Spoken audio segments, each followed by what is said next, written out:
Bab 2071. Kenapa kau begitu takut padanya? Itu kesalahannya sendiri sejak awal, dan aku tidak mengatakan sesuatu yang salah. Jujur saja, orang yang terus-menerus melakukan kesalahan seperti ini tidak akan berhasil. Aku jadi bertanya-tanya apakah Tuan Son sedang mabuk ketika memutuskan untuk memilihnya. Melody mengepalkan tinjunya saat mendengarkan anggota kru yang awalnya mengeluh karena tidak dapat menemukan naskah, kemudian menyalahkannya karena telah salah menaruhnya dan menyarankan bahwa Son pasti buta saat memilihnya. Dia hendak maju dan membela diri ketika dia mendengar seseorang berseru dari samping, "Ketemu. Aku sudah menemukan naskahnya." Seorang anggota kru berlari menghampiri dan menyerahkan naskah itu kepada Melody, sambil berkata, "Naskahnya ada di dekat makanan. Mungkin kau meninggalkannya di sana saat mengambil makanan." Melody hendak mengatakan bahwa dia tidak pernah pergi ke meja makanan ketika dia disela oleh asisten yang tampak kesal. Yah, kurasa beberapa orang memang tidak punya akal sehat. Kami, para asisten rendahan ini, dipaksa membersihkan kekacauan orang lain hanya karena dia tidak bisa mengendalikan keserakahannya. Aku benar-benar kehabisan kata-kata. Hei, mungkin ada beberapa perubahan yang perlu dilakukan pada naskah, dan siapapun yang melakukan perubahan tersebut secara tidak sengaja meninggalkan naskah itu di sana. Jadi, diamlah, iya. Melody terdiam. Dia bahkan tidak tahu apa yang dipesan Stella, apalagi memakannya. Bagaimana mungkin dia meninggalkan naskah itu di sana? Saat itu, Stella, dengan gaya berjalan seperti di atas panggung peragaan busana, bertanya, "Hei, kenapa semua orang berkumpul di sini?" Beberapa saat yang lalu, memanfaatkan kelengahan orang lain, dia telah mengambil naskah Melody. Tidak hanya itu, dia juga merobek dialog untuk adegan yang seharusnya dibawakan Melody selanjutnya, menggantinya dengan konten yang dia dapatkan dari internet. Hahaha, semua orang akan melihat betapa biasa-biasanya Melody ketika dia mulai mengoceh omong kosong di depan kamera. Oh, aku tak sabar menunggu Son memecatnya. Lalu aku akan mendapatkan peran utama wanita. Itu bagus, karena hanya aku yang bisa memerankannya dengan baik, pikir Stella. Dia menyeringai sambil memikirkan kemalangan yang akan menimpa Melody. Kalian lanjutkan saja, aku harus menelepon, kata Stella. Tentu, silakan, Nona Stella. Asisten itu, yang tidak menyukai Melody, tampaknya cukup menyukai Stella. Sikapnya terhadap Stella sangat berbeda dengan bagaimana ia bersikap terhadap Melody. Melody mengambil naskah itu tetapi tidak membacanya sekilas. Sebaliknya, dia merenungkan kata-kata Son dan mempertimbangkan bagaimana dia akan memerankan Athena dalam adegan-adegan mendatang. Hei, Logan, apakah kamu masih di studio film sekarang? Hai, Stella, apa kabar? Ada berita menarik untukku. Logan Witt adalah seorang reporter selebriti terkenal di industri hiburan. Ia meraih ketenaran melalui penggalian kehidupan pribadi para selebriti. Kemudian, ia hanya fokus pada berita-berita besar dan sensasional, dan para penggemar umumnya menganggapnya sebagai sumber yang kredibel. Banyak selebriti juga memiliki urusan pribadi dengannya, baik untuk publisitas maupun untuk membocorkan informasi tentang rekan-rekan mereka. Kejadian seperti itu bukanlah hal yang jarang terjadi. Saya jamin Anda akan mendapatkan apa yang Anda inginkan jika datang ke studio Son. Apakah ini tentang film baru Son? Filmnya bahkan belum dirilis. Apa kau yakin aku bisa mendapatkan sesuatu yang bagus? Logan masih berada di studio film, tetapi dia tidak ingin perjalanannya sia-sia, mengingat peralatannya cukup berat. Aku mempertaruhkan karir aktingku untuk itu. Kamu pasti akan mendapatkan hasil yang baik. Logan merasa terdorong untuk melakukan perjalanan itu setelah mendengar kabar tersebut. Dia ingin melihat apa yang mungkin terjadi dengan Son yang terkenal itu. Pengambilan gambar pertama adegan ketiga. Aksi. Stella menyelesaikan panggilannya saat ia kembali, dan syuting sudah dimulai. Bagian naskah Melody yang telah ia ubah akan muncul di adegan keempat. Namamu Dieter. Menarik sekali. Ini adalah pertama kalinya Athena bertemu orang asing, dan dia cukup geli mendengar nama yang selama ini hanya dia temukan di buku. Bab 2072. Ekspresi Athena, tatapannya, posturnya, semuanya menyampaikan rasa ingin tahunya tentang orang di depannya. Dia ingin mendekat tetapi juga takut untuk terlalu dekat. Bagaimana denganmu? Siapa namamu? Dia mendengar orang asing itu berkata, tanpa mengerti bagaimana dia bisa berbicara bahasa Inggris dengan lancar.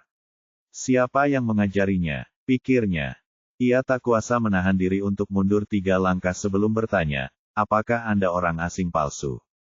Dieter tidak marah. Sebaliknya, dia menjelaskan dengan sungguh-sungguh kepadanya, saya telah mengajar di negara ini selama 3 tahun. Ini pertama kalinya saya di kota ini. Saya tidak berbohong, saya benar-benar orang asing. Kru produksi hampir saja memulai pengambilan gambar adegan keempat ketika Logan tiba, dan Stella dengan penuh antusias memperhatikan Melody. Logan tidak menyangka akan mendapatkan rekaman di balik layar film baru Son. Dia yakin film terbarunya akan menjadi viral selama nama Son tercantum di dalamnya. Hei, ada yang salah dengan naskah ini. Akhirnya, seseorang menyadari naskah yang telah dimanipulasi dan dia mendekati Melody, yang sedang beristirahat dan minum air, dengan bingung. Kita tidak punya salinan naskah yang benar, Melody, dan kau akan segera mulai syuting. Apa yang harus kita lakukan? Tuan Son akan mencari tahu. Anggota kru itu putus asa dan hampir menangis. Siapa yang tega mempermainkan mereka seperti itu? Bagaimana mungkin dialog dari drama sejarah ditambahkan ke film inspiratif? Jangan khawatir. Tidak apa-apa, Melody bahkan belum menyelesaikan kalimatnya sebelum dipanggil pergi. Pengambilan gambar pertama di adegan keempat. Mari kita usahakan 1 kali pengambilan gambar. Bersiaplah. Aksi. Logan yang cerdas telah merekam semua kejadian sebelumnya. Pantas saja Stella bersikeras memanggilku. Drama sesungguhnya sedang menungguku di sini. Mau jalan-jalan denganku? Aku akan mengajakmu berkeliling kota tempat aku dibesarkan. Athena yang pemalu namun berani dan antusias mengulurkan tangannya kepada seorang pemuda yang sama sekali tidak dikenalnya. Dalam film tersebut, Ibu Athena selalu mengatakan bahwa putrinya berani, tetapi ia tidak pernah menyangka putrinya akan melakukan tindakan berani seperti itu suatu hari nanti. Dieter tidak menggenggam tangannya, dia tahu bahwa berpegangan tangan dengan gadis-gadis setempat dianggap tidak sopan di daerah itu.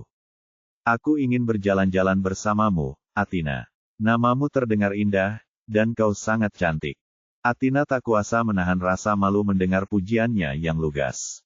Mereka berdua menjaga jarak selebar bahu saat berjalan melewati tempat-tempat di mana Athena dibesarkan. Mereka berjalan santai di sepanjang pantai, melewati taman kanak-kanak yang sudah lama ditinggalkan, berjalan melewati kafe yang selalu ia kunjungi di pagi hari, dan tiba di tempat tinggalnya. Apakah kau tinggal di sini? Dieter memandang gang di depannya, sempit dan panjang, dengan batu bata di pintu masuknya yang menunjukkan tanda-tanda waktu. Athena merasa itu agak aneh. Bagaimana dia tahu di mana dia tinggal? Oh, saya punya seorang teman baik yang pernah mengatakan kepada saya bahwa sebagian besar gang di kota ini seperti ini. Sebagian besar penduduk setempat tinggal di sini, jadi reaksi pertama saya adalah rumah Anda juga di sini. Selesai. Sempurna. Baiklah, itu saja untuk hari ini. Semuanya, mari kita beri tepuk tangan untuk Melody atas penampilannya yang paling bersemangat. BB 2073. Son berdiri dan bertepuk tangan untuk Melody. Semua orang merasakan kegembiraan yang tulus karena bisa menyelesaikan pekerjaan lebih awal. Logan melihat rekaman yang dia ambil dan terkesan dengan akting Melody yang murni dan dinamis. Tidak, itu seharusnya tidak disebut akting, seolah-olah dia adalah Athena sendiri. Sama sekali tidak ada jejak akting. Itu berbeda dari keahlian yang dimiliki aktor atau aktris dengan pelatihan formal. Melody, pendatang baru ini, ditakdirkan untuk sukses, pikir Logan. Setelah berkecimpung di industri hiburan begitu lama, Logan telah melihat semuanya. Beberapa orang memang ditakdirkan untuk sukses, sesuatu yang hanya bisa diirikan oleh orang lain. Melody membungkuk malu-malu dan menyampaikan rasa terima kasihnya. Terima kasih semuanya atas kerja keras kalian. Terima kasih. Barulah setelah Melody menyelesaikan adegan terakhir, para kru akhirnya bisa bernapas lega. Astaga, nyaris saja. Kupikir kita tidak akan bisa syuting adegan itu. Aku tidak menyangka Melody sudah menghafal semua dialognya. Sambil berbicara, dia menepuk dadanya, masih merasa sedikit takut. Ya, aku selalu penasaran kenapa Melody selalu menyendiri. Kau sering melihatnya memegang naskahnya sambil berjalan-jalan. Ternyata dia sedang menghafal dialognya. Untuk film seperti film mereka, di mana naskahnya bisa berubah sewaktu-waktu, aktor atau aktris biasanya tidak terlalu berusaha menghafal dialog. Lagi pula, dialog mereka bisa berubah kapan saja, dan semua hal dalam plot bisa saja berantakan. Oleh karena itu, menghafal dialog terasa seperti membuang-buang waktu. Apa yang dilakukan Melody membuktikan bahwa menghafal dialog terlebih dahulu tetap lebih baik, apapun yang terjadi. Lagi pula, lebih baik bersiap-siap. Cek, kalian belum melihat seberapa cepat Melody menghafal dialognya. Kurasa matanya seperti kamera mini, menangkap satu bingkai per detik. Dengan sekali klik, dia memasukkan semua dialog ke dalam otaknya. Percaya atau tidak, kita tidak akan bisa mengalahkannya bahkan jika kita berlima berkompetisi dengannya dalam tantangan mengingat dialog. Son benar-benar beruntung kali ini. Logan berjalan menghampiri Stella dengan kamera di tangan. Dia cerdas, dan hanya dengan sedikit berpikir, dia bisa mengetahui apa yang terjadi di lokasi syuting. Sepertinya seseorang takut kehilangan posisinya dan telah mengambil langkah, pikir Logan. Namun, dia tidak terlalu peduli dengan hal itu. Hubungannya dengan Stella tidak begitu dalam, dan jelas bahwa Stella membawanya masuk untuk kepentingannya sendiri. Melody itu bagus. Jika dia bisa menjadi populer, kenapa tidak memberinya dukungan? Pikir Logan. Sementara itu, Son terus memuji Melody. Ekspresimu di adegan ini sangat tepat. Aku jamin jika kamu terus berakting seperti ini, kita akan bisa mengirimkan film ini untuk penghargaan aktris terbaik di Festival Film Internasional pada akhir tahun. Melody tersipu. Oh, Tuan Son, jangan menggodaku. Satu-satunya tujuanku adalah berakting dengan baik di War Song. Soal memenangkan penghargaan, aku masih pendatang baru. Dinominasikan sebagai aktris terbaik sudah lebih dari yang bisa kuharapkan. Produser itu tertawa terbahak-bahak. Jangan meremehkan diri sendiri. Bakatmu sungguh luar biasa, jadi jangan terlalu rendah hati. Kalau tidak, apa yang akan dipikirkan aktris-aktris lain? Son punya kemampuan untuk memprediksi siapa yang akan memenangkan penghargaan. Jika dia bilang ada peluang 80% untuk memenangkan penghargaan, maka memang ada peluang besar. Mari kita nantikan. Melody mengerutkan bibir dan tak kuasa membayangkan perkembangan masa depannya. Suatu hari nanti, mungkin ia akan berdiri di atas panggung untuk memenangkan penghargaan aktris terbaik. Ia berharap dengan mengejar karir sebagai aktris, ia benar-benar dapat menyadari nilai dirinya. Saat masih di dalam mobil, Logan telah mengedit rekaman di balik layar dan mengunggahnya ke akun VTube miliknya. Keterangan foto tersebut berbunyi, di balik layar, War Song, yang dibintangi oleh aktris pendatang baru yang ditemukan Son Tate. Bakat akting yang menakjubkan. Tate telah mendapatkan keberuntungan besar kali ini. Begitu video itu diunggah, video tersebut langsung menarik perhatian para pengguna media sosial yang haus gosip, banyak di antaranya adalah penggemar Stella. Mereka berbondong-bondong ingin melihat pendatang baru seperti apa yang telah merebut peran aktris favorit mereka. Bab 2074. Dengan demikian, bahkan sebelum film Melody dirilis, ia sudah menjadi populer. Peningkatan popularitas ini merupakan hal yang tak terduga sekaligus sudah ia duga. Sebaliknya, Son sama sekali tidak terkejut. Sejak pertama kali ia melihat audisi Melody, sudah jelas bahwa Melody adalah talenta luar biasa yang ditakdirkan untuk terkenal. Itu hanya masalah waktu. Hal itu juga menguntungkan mereka karena film tersebut meraih popularitas bahkan sebelum dirilis, sehingga menghemat banyak uang untuk promosi. Sementara sebagian orang bersukacita, sebagian lainnya khawatir. Stella tak pernah menyangka bahwa dialah yang secara tidak sengaja akan mendorong Melody ke sorotan publik. Dia duduk di depan meja riasnya tanpa ekspresi dan menyapu semua barang di atas meja ke lantai. Asistennya, yang berdiri di dekatnya, terus menundukkan kepala, takut berbicara. Seberapa tinggi tingkat popularitasnya saat ini? Nada suaranya menunjukkan kejengkelan yang hampir tak terkendali. Dia, masih menjadi topik yang paling banyak dibicarakan, jawab asisten itu dengan malu-malu, tidak mengerti mengapa Stella ingin menyiksa dengan pertanyaan itu. Pada akhirnya, semua kekesalan Stella dilampiaskan kepada asistennya. Kenapa si jalang melodi itu selalu populer? Dia pikir dia siapa? Sialan. Tidak puas dengan pecahan-pecahan yang berserakan di lantai, dia berdiri dan melemparkan kursi itu ke dinding, meninggalkan goresan-goresan dalam di seluruh permukaannya.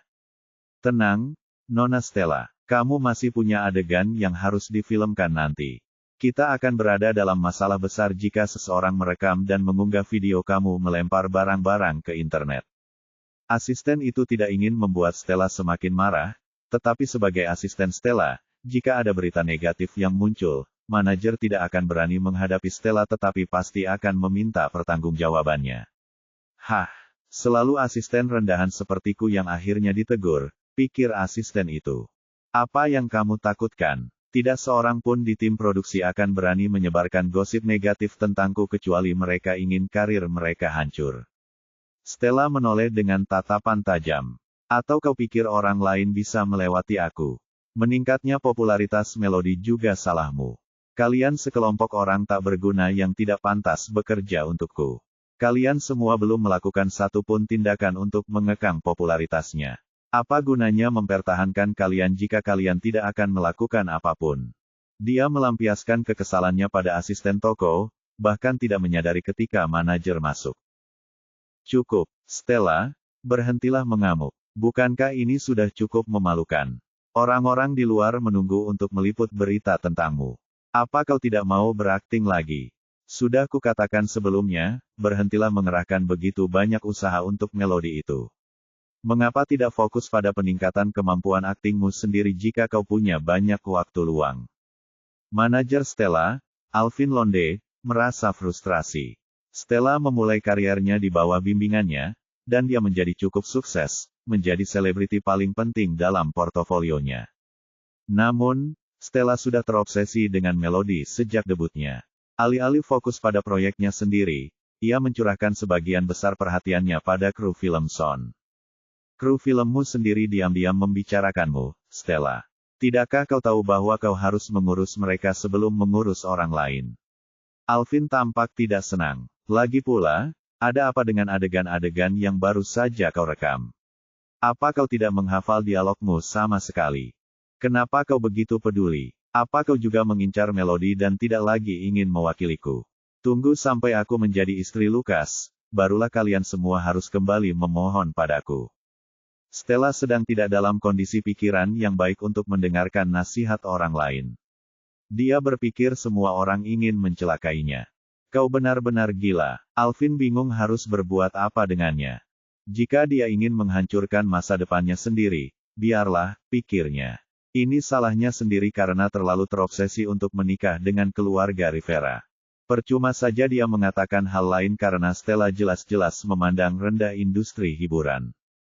Melody merasa agak tidak nyaman ketika melihat pujian yang luar biasa membanjiri kolom komentar akun pribadinya. Apakah orang-orang ini benar-benar jatuh cinta padaku hanya dengan melihat cuplikan di balik layar? Mungkinkah benar ada begitu banyak orang asing yang menyukaiku? Selain pujian atas penampilannya, banyak yang memuji kemampuan aktingnya. Bab 2075. Tentu saja, di samping pujian yang luar biasa, ada juga beberapa komentar sarkastik dan pedas, sebagian besar dari penggemar Stella. Ketenaran Son, ditambah dengan kemampuan akting Melody, dan promosi di seluruh platform membuat popularitas akun pribadinya tetap tinggi.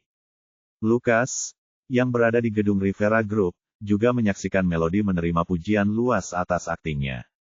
Saat pertama kali ia menonton cuplikan di balik layar pembuatan film Melody, itu adalah pengalaman yang sama sekali berbeda dari saat melihatnya tampil langsung. Ia seolah berubah menjadi penonton biasa, terpikat oleh setiap ekspresi dan gerakannya. Melody pun berubah menjadi orang yang berbeda. Setelah jeda yang cukup lama, dia mengirim pesan kepada Melody. Selamat atas pengakuan publik yang Anda terima atas kemampuan akting Anda. Teruslah berkarya. Melody sedang asyik menggulir layar ponselnya ketika pesan dari Lukas muncul di layar. Saat membaca pesan itu, senyum di wajahnya membeku. Bukankah seharusnya dia mengantarkan makanan ke Stella? Bagaimana dia masih punya waktu untuk memperhatikan aku? Pikirnya, wah, aku harus mengakui kemampuan manajemen waktunya.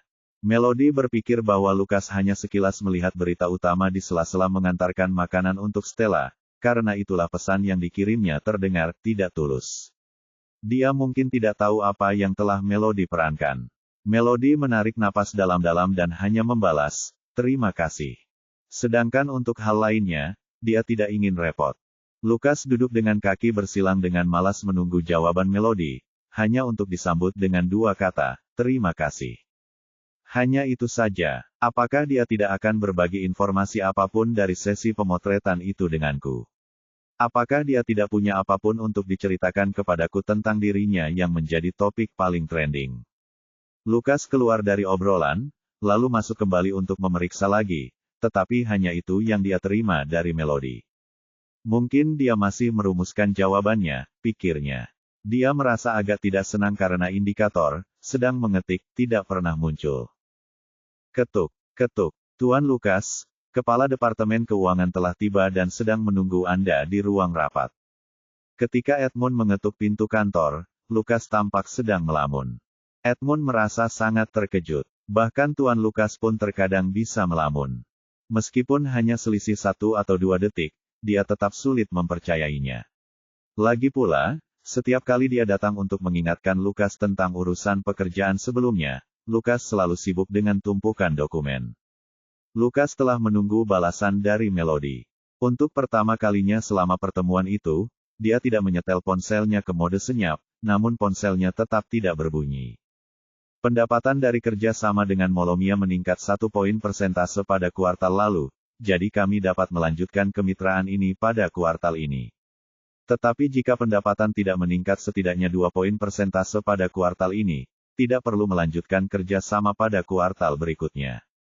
Bapak Lukas, demikianlah laporan keuangan ini. Setelah Kepala Departemen Keuangan menyelesaikan laporannya, Lukas masih termenung. Ia menopang dagunya dengan tangan dan tidak menjawab untuk beberapa saat. Tuan Lukas, Tuan Lukas. Edmund memanggil 2 kali sebelum Lukas tersadar. Dia mengusap dahinya dengan lelah. Sampai mana tadi?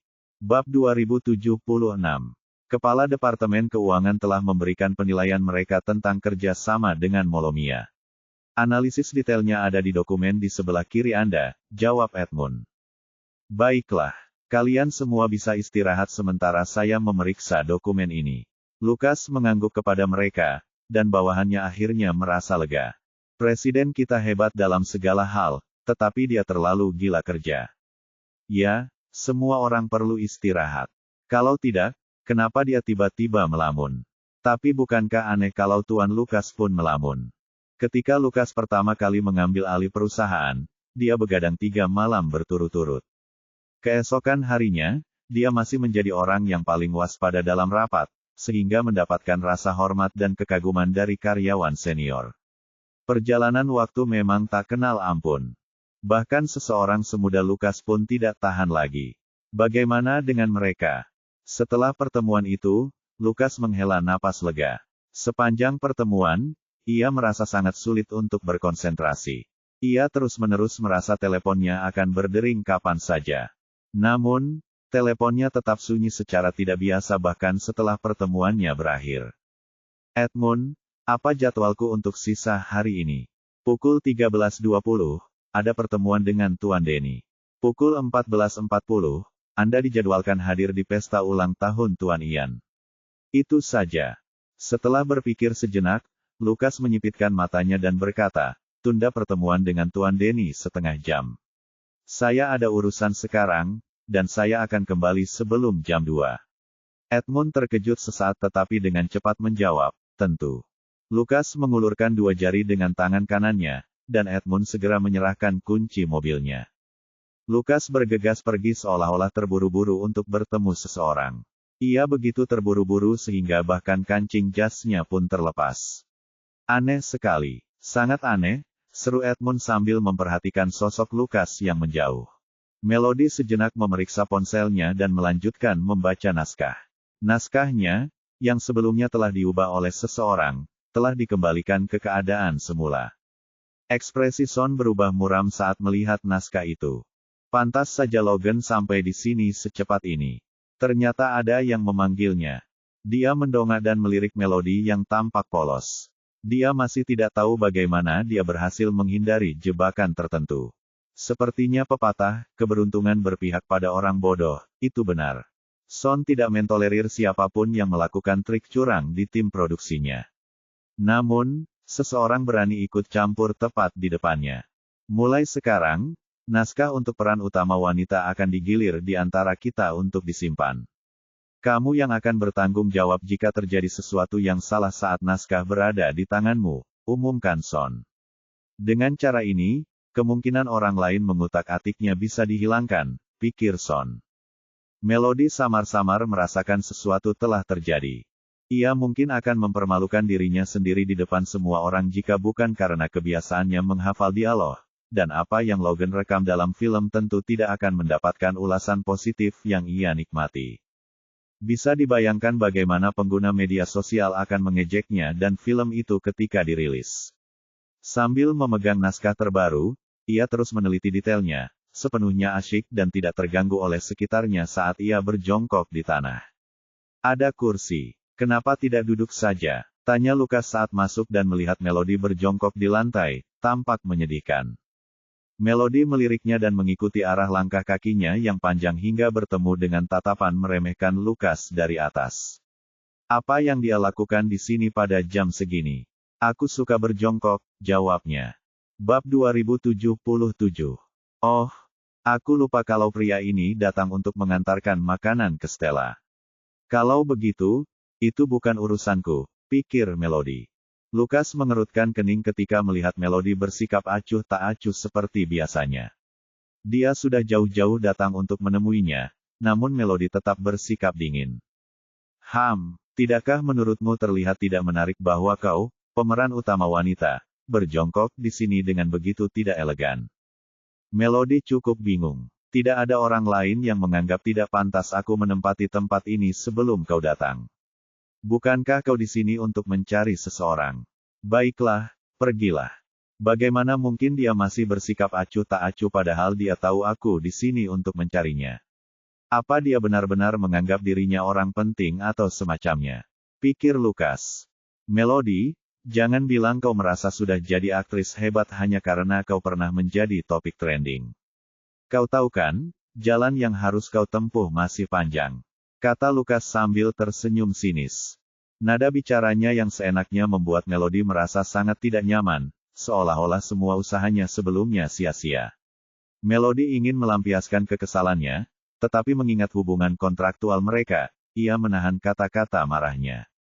Begitu dia menghasilkan cukup uang untuk melunasi semua utang yang dia miliki kepadanya, mereka tidak akan memiliki hubungan lebih lanjut. Itu bukan urusanmu, jawabnya. Lalu dia berbalik dan pergi, dengan perasaan sangat puas. Ekspresi Lukas mengeras. Yah, beberapa orang memang tidak tahu apa yang baik untuk mereka. Dengan ekspresi tegas, dia diam-diam memperhatikan Melody berjalan pergi. Pergi, bawa Lukas ke sini. Katakan saja padanya aku ada hal penting yang harus dibicarakan. Stella tahu Lukas telah datang ke studio film, dan menyaksikan pertengkaran antara Lukas dan Melody hanya menambah kegembiraannya.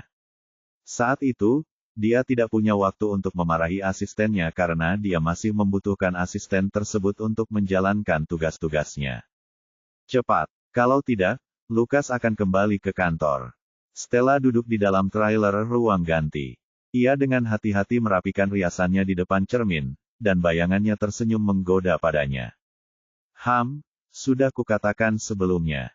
Tidak akan ada hasil nyata antara mereka berdua karena Lukas pada akhirnya milikku. Oh, Melody yang manis, kau mungkin telah memenangkan hati penonton, tapi lalu apa? Aku akan mendapatkan hati Lukas. Lukas menatap asisten Stella dengan acuh tak acuh. Bukankah dia bisa mengatakan apapun yang perlu dia katakan di sini? Mengapa aku harus pergi ke ruang ganti miliknya? Asisten itu meringkuk, menghindari kontak mata dengan Lukas. Tinggi badannya yang menjulang lebih dari 2 meter memberikan tekanan yang signifikan, membuat asisten itu merasa sangat tidak nyaman. Ditambah dengan pengaruh latar belakang keluarganya yang sudah lama, itu bukanlah sesuatu yang dapat dengan mudah ditanggung oleh orang biasa. Tuan Lukas, saya tidak tahu Nona Stella ingin berbicara tentang apa dengan Anda. Saya hanya seorang kurir, ujar asisten itu terbata-bata. Lihatlah betapa gemetarnya pria malang itu. Dia pasti menghadapi banyak tekanan dari Stella setiap hari, pikir Lukas. Dia tidak ingin mempersulit para karyawan tingkat bawah ini. Meskipun wajahnya tampak muram seolah badai akan datang, akhirnya dia berjalan menuju ruang ganti Stella. Setelah mendiskusikan rencana tersebut dengan Son, Melody melihat dari sudut matanya Lukas menaiki tangga menuju trailer ruang ganti Stella. Dia segera menundukkan kepala dan menggigit bibir karena frustrasi. Meskipun masih menyimpan secercah harapan bahwa panggilan Stella dengan Lukas hanyalah sandiwara, ketika adegan itu terjadi tepat di depannya, dia menyadari bahwa dia tidak setenang yang dia bayangkan. Dia harus mengakui pada dirinya sendiri bahwa dia sangat keberatan, tetapi hak apa yang dia miliki untuk melakukan itu? Son bertukar pandang dengan produser. Bagi mereka, sangat jelas apa yang sedang terjadi. Bab 2078. Melody, dengarkan aku. Fokuskan seluruh perhatianmu pada akting sekarang. Tidak ada hal lain yang layak kamu sia-siakan energimu. Kamu akan lebih percaya diri dalam aspek lain kehidupanmu setelah kamu sukses dalam kariermu, kata Son. Namun, sang produser tidak bisa menahan diri untuk membantah kata-kata Son. Tidak apa-apa, melewati beberapa kesulitan akan memudahkanmu untuk memerankan beberapa karaktermu. Keterampilan akting sangat penting, tetapi yang lebih penting adalah kemampuan untuk merasakan dan mengalami segala sesuatu yang terjadi dalam hidupmu dan dalam kehidupan orang lain. Karir aktingmu akan berjalan lebih lancar setelah kamu memiliki bidang keahlian yang kamu kuasai. Melody memaksakan senyum, membuatnya terlihat semakin menyedihkan. Aku mengerti. Terima kasih, kalian berdua. Sementara itu, di ruang ganti Stella yang berupa trailer. Lukas, bukankah kamu sibuk bekerja? Bagaimana bisa kamu punya waktu untuk datang ke lokasi syuting? Stella memasang senyum yang tepat waktu di wajahnya saat duduk di samping Lukas. Dia secara otomatis berasumsi bahwa Lukas datang ke sini untuk menemuinya. Aku tidak datang berkunjung. Aku ada urusan lain. Bahkan, aku akan segera pergi jika kau tidak punya hal penting untuk kukatakan. Sedikit rasa malu terlintas di wajah Stella. Lukas, kau jarang datang ke lokasi syuting. Kenapa kau pergi terburu-buru? Dia berpikir sejenak dan menambahkan, apakah kamu tidak ingin melihat Melody berakting? Dia cukup populer di internet sekarang, dan semua orang sangat menyukainya. Bahkan orang-orang di kruku diam-diam mengaguminya. Pantas saja dia acuh tak acuh padaku. Ternyata dia punya banyak pengagum, pikir Lukas. Itu cuma akting. Aku pernah melihatnya melakukan itu sebelumnya, jawab Lukas dengan suara rendah. Melody adalah istrimu. Tidakkah kau penasaran dengan karakter yang dia perankan? Lagi pula, jika kau tidak memanfaatkan kesempatan ini untuk menunjukkan dominasimu, pria muda lain akan merebut Melody. Stella berbicara dramatis seolah takut Lukas tidak akan mempercayainya. Lukas tetap diam. Saat pertama kali melihat Melody berakting, dia sudah menduga bahwa suatu hari nanti Melody akan memenangkan hati banyak orang. Melody tersadar dari lamunannya, dan Sherman menghampirinya dengan 2 cangkir kopi. Sherman tersenyum dan berkata, saya kebetulan lewat dan ingat Anda sedang syuting di sini, jadi saya datang untuk melihat-lihat. Melody agak senang. Apakah Anda di sini untuk memeriksa pekerjaan saya? Sherman memasang ekspresi berlebihan. Untuk alasan apa lagi? Tentu saja saya datang untuk memeriksa pekerjaan pemeran utama wanita. Senyum di wajah Melody sedikit memudar. Itu karena seseorang tidak datang ke sini untuk menemuiku, melainkan wanita lain. Bagaimanapun, hal itu tidak lagi terlalu penting baginya. Sherman, tidak perlu membawakan apapun untukku. Wow, kopi dari ruang makan pribadi di bagian selatan kota. Bagaimana kau tahu itu kopi favoritku? Tanya Melody sambil tersenyum. Dibandingkan dengan senyum paksa yang Melody tunjukkan sebelumnya, senyum barunya itu memancarkan kehangatan yang lebih tulus. Dia benar-benar tidak menyangka Sherman akan membawakan kopi yang sangat disukainya. Sherman tersenyum puas. Tentu saja. Lagi pula, aku Sherman Parr yang hebat. Bagaimana mungkin aku tidak mencari tahu apa yang kau sukai saat aku mengunjungimu di lokasi syuting? Jadi, apakah ini cukup bukti bahwa aku benar-benar telah memikirkan matang-matang sebelum membawakanmu kopi ini? Ya, ya, Melody mengangguk berulang kali. Kebanyakan kopi di pasaran adalah varietas populer yang diproduksi massal. Kopi-kopi itu tidak buruk, tetapi Melody lebih menyukai kopi yang membutuhkan waktu cukup lama untuk disiapkan. Mungkin bagi mereka, waktu itu sendiri adalah sesuatu yang sangat berharga. Kopi yang ia sukai tidak mudah didapatkan, sehingga hadiah penuh perhatian dari Sherman menjadi lebih berharga lagi. Bab 2079. Melody mendongak menatap Sherman dan dengan tulus berterima kasih padanya. Suasana hatiku sangat buruk hari ini, tapi aku merasa jauh lebih baik setelah minum kopi. Terima kasih, Sherman. Dia tampak polos dan lembut dengan bulu mata panjangnya yang keriting dan seragam sekolah Athena yang belum ia ganti. Aku hampir lupa memujimu. Aku sudah menonton cuplikan di balik layar secara online, dan aktingmu sangat bagus. Kau seperti Athena sendiri. Aku tak sabar untuk menonton filmnya di layar lebar. Melody menggaruk kepalanya dengan malu-malu. Benarkah? Aku senang kau menyukai karakter yang kuperankan. Tapi masih banyak pesona dan detail Athena yang belum terungkap. Aku khawatir aku tidak bisa mengungkapkannya padamu. Dia menyesap kopinya. Sherman mengangguk. Dari cuplikan di balik layar, saya bisa memastikan bahwa Athena dan Dieter bukan baru pertama kali bertemu. Mereka mungkin sudah saling kenal sebelumnya. Kalau tidak, bagaimana mungkin Dieter, seorang warga asing yang baru pertama kali mengunjungi kota ini, bisa tahu di mana Athena tinggal hanya dengan sekali pandang? Benar kan? Melody senang mendiskusikan alur cerita dengan orang lain. Namun, orang yang dia ajak berdiskusi kebetulan adalah seseorang yang tidak bisa dia beri bocoran plot. Kalian akan bisa mengungkap misteri ini setelah filmnya dirilis. Haha, aku belum bisa menceritakan terlalu banyak sekarang. Begitu ya, aku prediksi akan ada beberapa elemen menegangkan. Aku tak sabar untuk pergi ke bioskop menonton film ini. Kalau begitu, aku akan memberimu tiketnya. Lucas melihat betapa asyiknya Melody dan Sherman dalam percakapan mereka ketika dia keluar dari trailer ruang ganti Stella.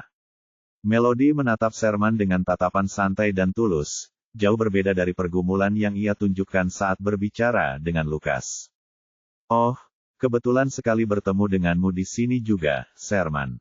Apakah kau juga datang mengunjungiku seperti Lucas? Tanya Stella sambil menopang dagunya di tangan. Pipinya memerah karena bahagia. Sherman menggelengkan kepalanya dengan tegas. Tidak, saya di sini untuk mengunjungi Melody. Dia tidak terlalu terkejut melihat Lucas dan menyapanya dengan sederhana. Halo, Lucas. Lucas mengangguk acuh tak acuh padanya. Sikapnya yang tampak dingin dan acuh tak acuh, seperti kecantikan yang tak terjangkau, hampir membuat Stella gila karena nafsu. Oh, aku tahu itu. Aku hanya bercanda. Tentu saja kau di sini untuk Melody dan bukan untukku, kata Stella. Ia memperpanjang kata terakhirnya sambil melirik bola-balik antara Melody dan Sherman seolah-olah ia menemukan sebuah rahasia. Jarang sekali kita berempat bertemu seperti ini, jadi bagaimana kalau kita semua makan bersama? Tambah Stella. Ia dengan hangat meraih lengan Melody dan bertanya dengan nada yang sangat manis, Melody, bagaimana menurutmu? Akan menyenangkan jika kita bisa makan bersama dengan santai setelah syuting seharian. Melody berusaha melepaskan cengkeraman Stella secara diam-diam tetapi gagal. Dia tidak ingin makan dengan seseorang yang tidak disukainya, terutama mengingat perutnya akan mual setiap kali melihat Stella. Selain itu, Sherman kebetulan lewat, dan dia punya jadwal sendiri yang harus diurus. Kurasa itu bukan ide bagus karena Sherman punya urusan lain yang harus diurus, kata Melody dengan santai. Namun, dia tidak menyangka Lucas akan tertawa sinis. Saat Melody bertatap muka dengan Lucas, dia merasakan sakit yang menusuk. Sarkasme Lucas sangat menyakitinya. Bab 2080. Kenapa kamu tertawa kecil seperti itu? Tanya Melody sambil mengerutkan kening. Bukan apa-apa. Jangan terlalu sensitif, jawab Lucas. Melody menundukkan kepala dan menggertakkan giginya. Ayolah, Sherman, kita belum pernah makan bersama. Kenapa tidak bergabung dengan kami? Tanya Stella. Sherman juga belum makan, dan dia juga ingin memanfaatkan kesempatan ini untuk memastikan apakah Melody benar-benar istri Lucas. Pada akhirnya, semua orang menyerah pada bujukan Stella, dan mereka semua pergi ke restoran Jepang yang tidak jauh dari studio film. Saat mereka duduk, Stella dengan cepat menyelinap duduk di sebelah Lucas. Lucas berhenti sejenak saat duduk, menatap Melody. Ia kecewa karena Melody duduk tanpa ekspresi di sebelah Sherman, tampak tidak terpengaruh. Ekspresi Lucas semakin muram, dan suasana di ruangan itu menjadi semakin tegang. Sudah lama sekali kita tidak ke restoran ini. Lucas, apakah kamu ingat ketika kita sering datang ke sini waktu masih kecil? Restoran ini dulu adalah restoran favorit kita. Aku penasaran apakah rasanya masih enak sekarang. Tatapan Lucas tetap tertuju pada Melody. Dia mengangguk acuh tak acuh dan sesekali tanpa sadar mengeluarkan suara. Lucas, kau ingat, kukira hanya aku yang masih ingat tempat ini, kata Stella dengan senyum yang sangat lembut, rona merah di pipinya menunjukkan kegembiraan batinnya. Sherman, yang duduk di sebelah Melody, mengamati mereka dalam diam. Ia akan mengira Lucas dan Stella adalah pasangan jika ini adalah pertemuan pertamanya dengan mereka. Melody menundukkan kepalanya, sama sekali tidak terlibat dalam percakapan mereka. Terlihat jelas bahwa dia sedang tidak dalam suasana hati yang baik, bahkan dari rambutnya yang tebal dan acak-acakan. Sherman berinisiatif mengubah topik pembicaraan, menanyakan tentang keluarga mereka. Lucas, sudah lama aku tidak mengunjungi kakek nenekmu. Bagaimana kabar mereka akhir-akhir ini? Apakah mereka sehat? Mereka baik-baik saja. Terima kasih atas perhatianmu, jawab Lucas dengan ringan. Responsnya tidak bermasalah, tetapi terasa dingin seolah-olah dia adalah orang asing yang duduk di hadapan mereka, tanpa menunjukkan kehangatan sama sekali. Sherman tidak merasakan sakit hati dalam kata-katanya. Lagi pula, Lucas memang selalu bersikap dingin sejak kecil. Bagus sekali. Sampaikan salamku kepada mereka. Aku pasti akan mengunjungi mereka saat aku senggang, jawabnya sambil tersenyum. Melody menyesap tehnya, sama sekali tidak terlibat dalam percakapan, merasa seperti orang luar. Lucas menyipitkan matanya, tiba-tiba menunjukkan kepedulian yang sama terhadap Sherman. Sekarang kariermu sudah berjalan lancar dan usiamu semakin bertambah. Sebaiknya kau cari pacar. Semua orang yang hadir, kecuali Lucas, cukup terkejut. Sepertinya itu bukan sesuatu yang biasanya dia katakan. Namun, Lucas tampak tenang. Dia dengan santai mengangkat gelasnya dan menyesap tehnya. Teh bersoda ini rasanya enak sekali. Pantas saja Melody terus meminumnya, pikir Lucas. Sherman terkekeh agak malu-malu. Pekerjaan saya membuat saya terlalu sibuk untuk mencari hubungan. Itulah mengapa saya masih lajang. Saat berbicara, Sherman tanpa sadar melirik Melody. Lucas terkekeh pelan, bibirnya melengkung membentuk senyum penuh arti. Mungkin Melody bisa mengenalkanmu pada seseorang. Benar kan, Melody? Cara Lucas mengucapkan nama Melody membuat bulu kuduknya merinding. Sherman juga tanpa sadar melirik Melody. Dia bisa tahu Melody kesal dari kebingungan dan kerutan di wajahnya, tetapi Melody juga tidak membantahnya.